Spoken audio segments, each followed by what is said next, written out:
Indapamide's easy to get, cheap.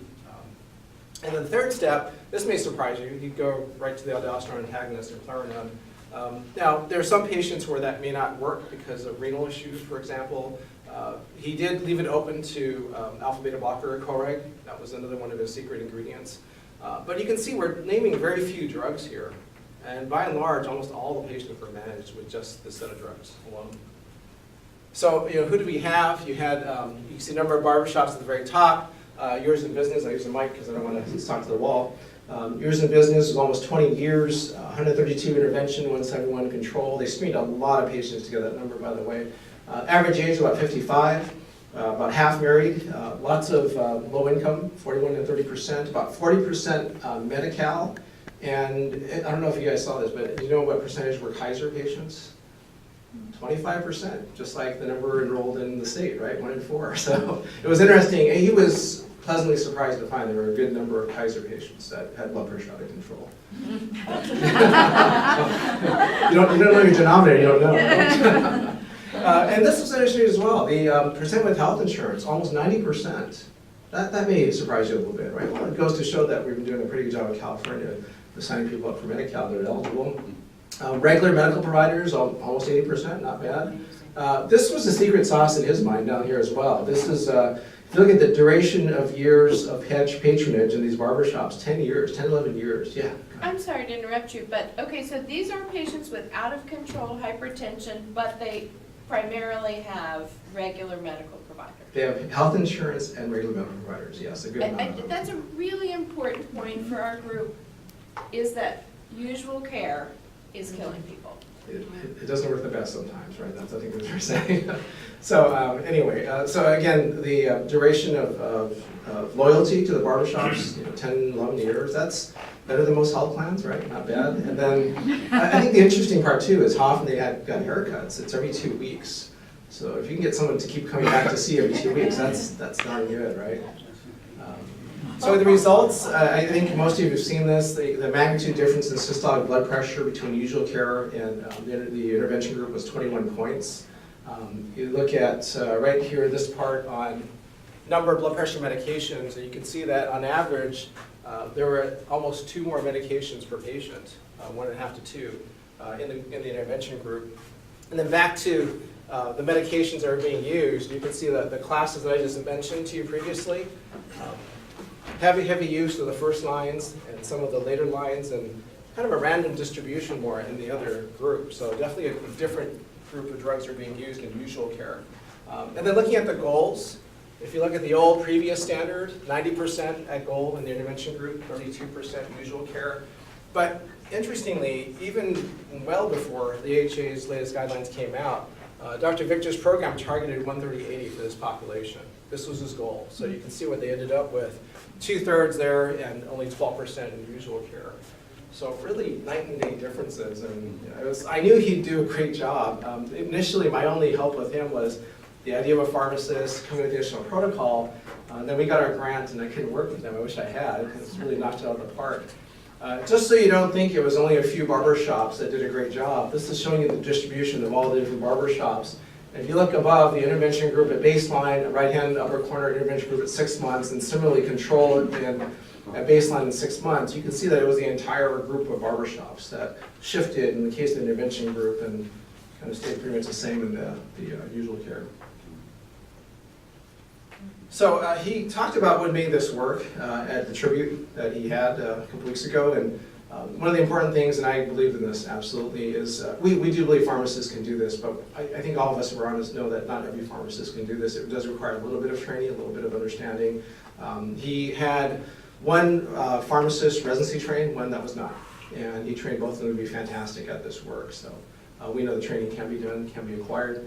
The access, he thought was really important. This is a bit sad. When I worked with them initially, we were trying to find a chain drugstore that would partner, because our vision initially was we identify the patrons in the barbershop, and they get cared for in the pharmacies, and a chain would be great because we could roll up all the data, it'd be a lot easier.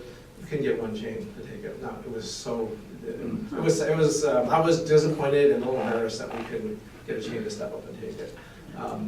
The others is, you saw that there were 2 more medications per patient. In the day, if you look at all the data in the clinical trials, the average number of medications needed to controlled blood pressure days, some of them were 3 plus or minus, and they sort of hit that sweet spot pretty well. The potency of the drugs being used, I don't think most people see indapamide as a thiazide drug of choice. It really is. That and clothianone much better than hydrochlorothiazide. The lower blood pressure target, the patterns I mentioned to you. And he thought, very importantly, having barbers endorse this. It's like a warm handoff from a physician, right? And you're on the team. The same idea, a trusted barber saying, this is really good, this is really important.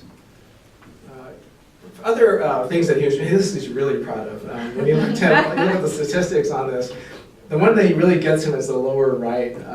Ever since social media hits, or social media ranking was done for the New England Journal of Medicine, this project ranks number 33, and this is of any study ever published in the time that social media has been around. So that's his most exciting accomplishment on this. That and the fact that 87 media sources covered the project. And this was only published in January. Yeah. So it's still rising. He's thinking. So I wish Tony was here because, as was mentioned, we've furthered our discussions. His phase 2 now is how do you sustain it, right? And I'll throw you out some really honest challenges. When I met with him to talk about this, I asked their team, what's the most efficient day you've had? How many patients did you see in the barbershop? Guess what the number was? The most efficient day, the most perfectly aligned day, 6 patients. And I said, well, you know what, that's going to be a hard value prop to cover there because and the issue is driving, right? Yeah. Getting here today, you know what that's like. And in his project, he ended up by the way, not being isolated in South Central. He was in Altadena and Long Beach and other different areas in order to get the number of patients he was shooting for.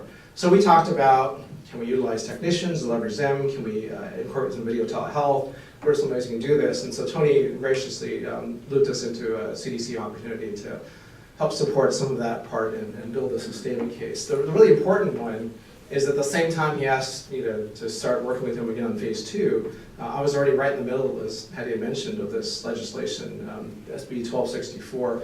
Just for a quick background, we went for medication management in terms of legislation, but having gone through this 2 years ago with another bill called AB 2084, I was pretty certain that it would die because no one could quite understand what CMM is. But everyone understands how badly we do with hypertension management, and everyone understands the consequences. So I threw that into the secondary backup, and sure enough, of the 8 bills that we had proposed as a team through Senator Jeff Stone, this is one of the only 2 that have survived, and it survived pretty well. Made it through the entire Senate, Health, Appropriations, floor. About 4 weeks ago, I was lucky enough to have Ron Victor with me to testify in front of the State Assembly Health Committee. And that was really important because the Friday before he went up, one of his colleagues, who happens to be, I think, one of the leaders in the Southern California ACC, called him and said, Ron, I just want to let you know I'm testifying against you. so it was fun. I mean, they're friends, so it all worked out kind of nicely. But what was funny is Ron shared with me that whoever that called him had said, we're opposing the bill. So he said, who are we? Who's we? So he names 3 cardiologists, and Ron's response was, well, none of them are, I don't know any of them, so none of them are hypertension experts. You won the battle, right? Yeah. Because Ron Victor actually wrote the textbook on hypertension management. So when we testified, that's how I introduced him, as the man who literally writes the textbook on hypertension, and all the cardiologists rolled their eyes that were testifying against us, because it's true, right? So he gave a great testimony. He talked about, as I said before, 40 to 50 studies, approved pharmacists do this very well. And the fact that they're largely publicly funded, his argument was, if you don't pass a bill like this, and you're taking taxpayer-funded studies that have proven a very important outcome and putting it to waste. And I thought, wow, that's a great proposition. He went through his study, and long story short is we made it through appropriations 12-1, Assembly Health 12-1. But we're in trouble. We're in trouble because of all the people that are opposing it, Department of Healthcare Services is opposing it. And the reasoning is that they feel they cannot mandate this across all beneficiaries because 80-85% of Medi-Cal beneficiaries are under some kind of managed care group, capitated group. And everyone I've talked to about that said, no, it's not true, but that's what they're officially coming out as. So for anybody who's ever worked on legislation, just know that these last 6 weeks of the legislative session are really, really important. And just because some bureaucrat at the Department of Healthcare Services that oversees the Medi-Cal program only, it's one of 13 agencies within Health and Human Services Agency, just because they came out against it doesn't mean it's dead. there need to be other things that happen outside of the Capitol building that could revive it. And unfortunately, our longtime RightCare Chief Medical Officer with the Medi-Cal program retired and went to Adventist Health, so we can't call on him directly, but perhaps indirectly. He has connections on it. Yeah. So you're right, and one of the things we're working on, I'll share with this group because I think it's very important. The chair of the Assembly Appropriations Committee is from San Diego, and you all know that San Diego has knocked out of the park with Be There, RightCare, and a lot of what they incorporate are pharmacists doing this type of work. So I've been begging, you know this, I've been begging the Be There leadership, someone to step up and meet with that legislator, that assemblywoman, share the outcomes that hopefully she already knows about, talk about why this is important, and I've not had any hits yet. So I'm still hoping that maybe I'll ask Hattie to put her muscle into it and scare a few people, and maybe we can do that. It's very strange. It is strange. It is very strange. Yeah. It's not strange if you know that they're putting on their summit on August 1st. So they're completely unable to read email, you know, they're unable to sleep. It's a difficult moment for them. I did not realize that. It's just, you know, we always need to understand the context that others are working in and not, we can't assume ill motives or anything like that. Oh, of course. Absolutely. People are working night and day there now. No doubt, but this is our last stand. So I'm hoping that we can get some help from folks in San Diego. If anyone has any connections, I'd love to leverage those. Maybe they need the right incentive, like a 6 months of barbershop. There you go, I'll offer that, thank you. That's a good one. So a few other things, maybe the last point, I think what we're learning in this process is, you know, this group, love collaborating with everybody here. I think there's a lot of focus on the right thing and how to get it done, and not so much thinking about scope and territory and that kind of thing. That doesn't exist very widely, and I think we still need to do a better job of educating stakeholders, whether they be healthcare providers, patients, about the value of this. It's funny how it's almost a broken record. I've been doing this for 30 years and always have to re-educate a group about what it is that pharmacists really do. So anyway, I think we're doing a great job here, but it'd be great to do it outside as well. All right, that's a question before I hand it back to Jen. Okay, thank you. He's not leaving, so. Who wants to volunteer to help Steve with the legislative stuff? Any hands? Anybody want to go up to the Capitol and testify or meet with legislators? I don't know if we can, well, okay. Thank you for asking.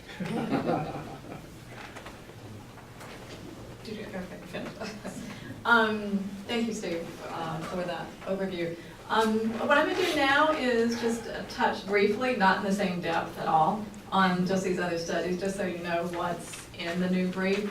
And certainly, since the articles are posted on the website, you can get more information. So this particular one, and I'm just sort of going down the front of this, is home blood pressure telemonitoring in pharmacist management. This was Health Partners Medical Group in Minnesota. It's been out a couple of years. And in this case, what happened was that the patients were using home blood pressure telemonitors, and those would wirelessly transmit the results to the pharmacist. And then the pharmacist was working to adjust the medications under a collaborative practice agreement. And I will say that probably 3 or 4 times now, under a collaborative practice agreement. And that's what we also want to get to, some problem solving on that, of using these collaborative practice agreements in community pharmacies with community physicians at the end.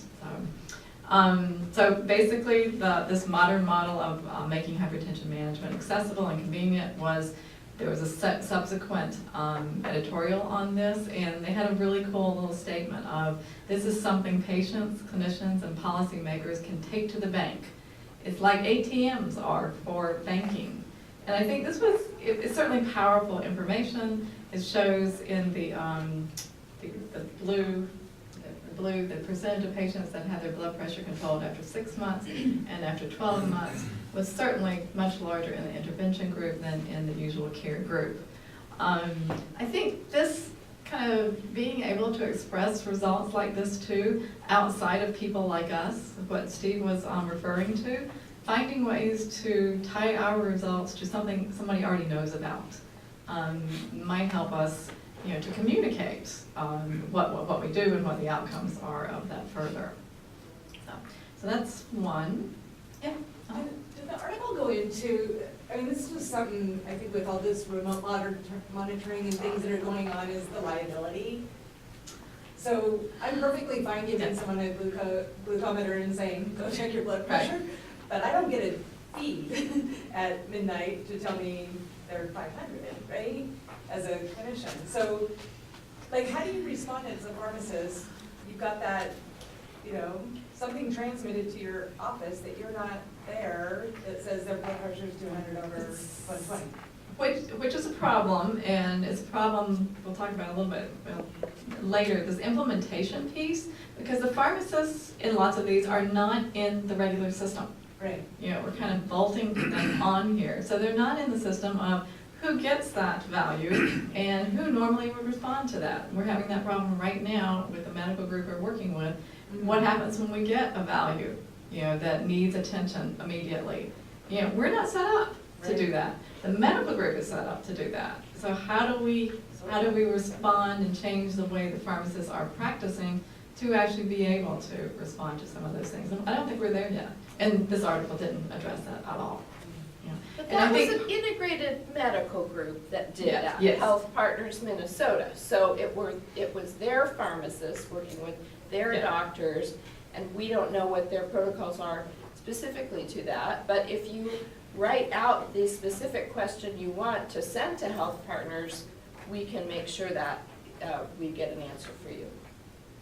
And I think a lot of these, we're gonna see that the pharmacist is integrated into the system. They are employees, it's not necessarily that they're outside, which is a whole nother, I think is the next step to try that.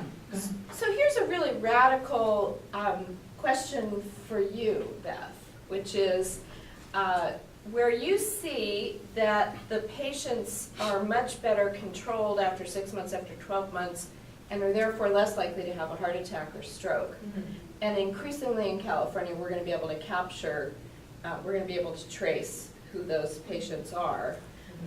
There's a bigger liability issue if you know that a patient is hypertensive and you're not, as a medical group, getting them the medication they need, whether it's through a pharmacist or through a physician. So that, you know, right now, this is a collaborative process where we're trying to say, okay, here's the evidence of what works, and you guys need to uptake that evidence. But at some point in time, when there's death related, there will be lawsuits related to having not done the proactive work based on the evidence. So when you raise the issue of liability of not having a feedback loop, I think Health Partners did have a feedback loop, and we'll just learn more about that. Yeah. Steve? Can I just comment really quickly? I've done this for 3 years of my career, and the scenario you described, I've never seen happen. Maybe it has, but typically what's going to happen here It's like is everyone's fear that well, that it true. doesn't happen. Yeah, well, your patient's coming in with BP above goal, and you're never taking away medications, right? As a pharmacist managing hypertension, you're never going to take anything away. If anything, you're going to intensify drug therapy. You start seeing things come down, and then cautiously start removing medications. I've never had a situation like that, even with clonidine, right, where people freak out about the potential for rebound. But if it does happen, depends what system you're in. I think it was already said, if you're in a hospital-based system, there's usually some way to hand off to maybe an inpatient pharmacist or someone that can take that call. If you're collaborating with a medical group, they have a call system. So there's a backup way to make sure, and you need to educate your patients. You know, these are your thresholds. If you exceed or below here or above here, this is what you do ABC. So I'm not seeing it I really. love the point that you're making, though, and it's one that actually Jeff Mason had a really rich dialogue with some of the medical directors when we were meeting over at USC School of Pharmacy. You might remember the meeting was Dr. Steve Deutsch from Cedars-Sinai, Chief Medical Officer there, Dr. Robin Clark, Chief of Quality Improvement UCLA. We had Sylvia Carlisle Gates talking about that uncontrolled hypertension number actually found in a different scenario in a specialty clinic where they didn't have procedures to pull through.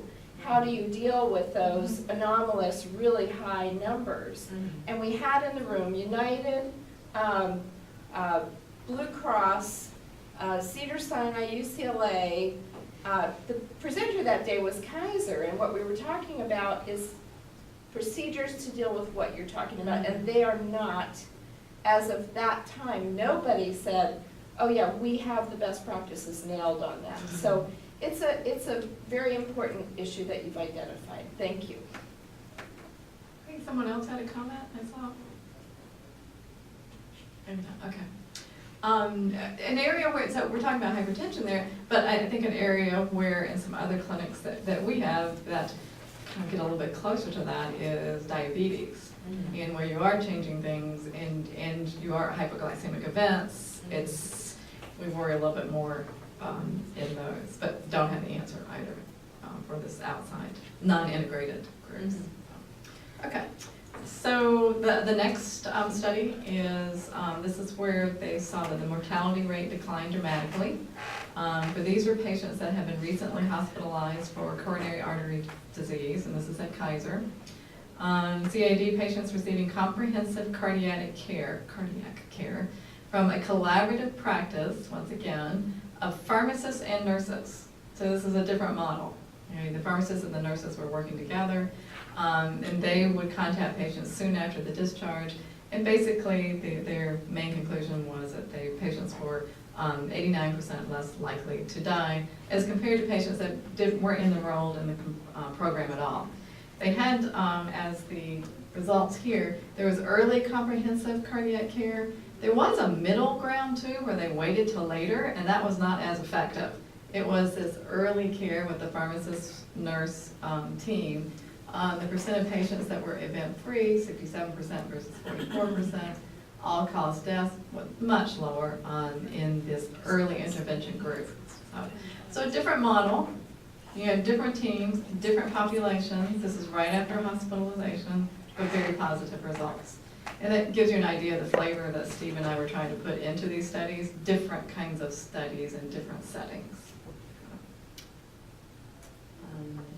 This one was a statewide program. Again, goal was to reduce hospitalizations, and these were in older adults, and medication management services were provided by specially trained hospital and community pharmacists working together. And that team, the hospital and the community pharmacists working together, they had a 36% reduction in the medication-related hospitalization rates. And they took it another step forward, which we don't see a lot of studies doing, more and more are. $6.6 million of avoided costs is what they estimated based on this reduction in hospitalization rates. Compared to, and also we don't see this a lot, is how much did the program cost? The program cost $1.8 million, which gave them a nice 2.6 return on investment for every dollar that they spent. They were avoiding $2.6 in avoidable costs, hospitalization costs and medical costs. I was going to say, with the cost, just the costs of the hospitalisation or the costs of the harm that occurred and the managing that? This was mainly the hospitalization. It So was not extrapolating. Yeah. You can keep extrapolating, yes, into what came next and what came next and what came next. Yeah, Steve. I'm just going to comment. I know the PI for this study, and her comment to me was, we really had very little traction with the CPAs and being able to change drug therapy. Yeah. So a lot of it was just making sure everything was clean, as you know, no interactions, some of the basics of med management, but not really full-blown medication management. And even at that level, they were able to achieve a pretty nice ROI. No. So we expect more from your RELF study. Right. Yes, we do. But this was a neat collaboration between the hospital and community pharmacy staff and the pharmacists that we've not seen before that was successful. This is an example of looking at from the insurer's perspective. So this is an insurer-based transition of care program. They were looking at hospital readmissions also in high-risk patients. So they took recently hospitalized patients who were participating in a post-discharge, and this was a pharmacist med-rec program, medication reconciliation program, and they saw 50% relative risk reduction or 11% absolute risk reduction for hospital readmission, and their time period was that window of 30 days post-discharge. And then again, they had a very similar return on investment, 2 to 1. In their estimates also. So $2 were avoided for every dollar spent on the program. And then I'm going to let Steve comment on this one because this is his CMMI study, which I didn't put any extra slides in No, for you, it's but fine. you can explain it better. Yeah, I'll just do it from, well, I guess it's a You camera. need to here, come so- stand here so the camera sees you. Okay. I guess I messed up because I didn't use the mic before. So many of you have already seen this. I'm not going to go over it in nauseating detail, but these are the final results from our study. We took all comers when it came to medication management, so we didn't just limit it to metabolic syndrome conditions, but sort of no surprise for a very large Latino population, we ended up with the majority metabolic syndrome patients. We had asthma, heart failure, and others, but relatively smaller numbers. So what we were interested in is, what is our level of blood pressure control? And, I'll be honest, we didn't knock it out of the park like Ron Victor did. I think a part of it was that we didn't necessarily have the same infrastructure that he did, and I'll tell you, working for Ron Victor is not easy. I was with him once when he was monitoring his data, and boy, if you don't make a change at the right time, he is on you, right? So I told him, I really learned from you how to drive these results more aggressively. But we did have residency trained pharmacists, and you can see the differences, for example, in blood pressure control, about a 9-point absolute difference. And let me explain the differences that we're talking about here. These were intervention patients, the pharmacist managed patients versus usual care that were, and the usual care were identified using a propensity score match analysis. So basically we took 50, 60 variables that described our intervention population, applied them to the other 30 clinics where they didn't have pharmacists involved, and came up with a very apples and apples comparison of patients in terms of problem list, severity, acuity, acute care utilization, all those sorts of things. So it's a very clean, very honest look at what happens in usual care versus intervention. So whether you looked at cholesterol management, A1C, BP, the absolute difference was at least around 10% or so between our two groups, and up to 20% you can see with the A1C control. We do have other data on hospitalizations, and interestingly, when we looked at medication and hospitalizations, we had the same absolute reduction of about 33% in the patients that we worked on versus usual care. We had mortality data. It was too small of a number to really say a whole lot about, but there was lower mortality in our 6,000 patient population as well. Thank you, Steve.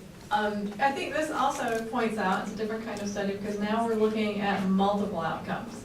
We're not just looking at blood pressure. This is looking at blood pressure, the lipids, and the A1C control. So a broader perspective. There is a recent study that's been published by Tim Cutler, and what they did is they've actually reported, and we don't have it, but they've reported a bundled outcome for those three outcomes together in between their intervention and usual care. So I'm actually hoping that Tim might be able to join us for the Sacramento University Best Practices, taking the step another further. And then, so that ends, well, the rest of, that's the end of the brief. What's at the bottom of the first page is still the original study that we had, that we did in San Diego. That we kept on here, but we did see positive changes. That study was actually pharmacists that were embedded into a medical group. It was an internal medicine group, and they did have collaborative practice protocols, and they were able to actually adjust the hypertension medications. Yeah. So that one's still on here. And then on the back at the top part of Steve's study that he just went over, and then the Asheville study. We thought about removing the Asheville study. This is not the best study in the world, design-wise. But it's also very foundational, and it's been on this brief, since the beginning. So we did keep it. It's an example more of, this is real world implementation. The study design wasn't probably as strong as it could be, but these are real world results. So we thought it was quite useful to leave that in there. So any questions about the brief? It's on the website. You can download it. The references are on the website. Just one question about that's an outpatient, an ambulatory study? Yes. Do you want to say anything else about the population? You mean our study? Yes. Yeah. Yes, it was Ultimate Health Services, which is the largest private Medicaid provider in the nation, so almost all Latino, small number of Asians. So Jan, when people ask you why the pharmacists are getting better results than the physicians, how do you respond to that? I think there are two reasons, and I have some other other research in diabetes that I think bears this out, because that line of research is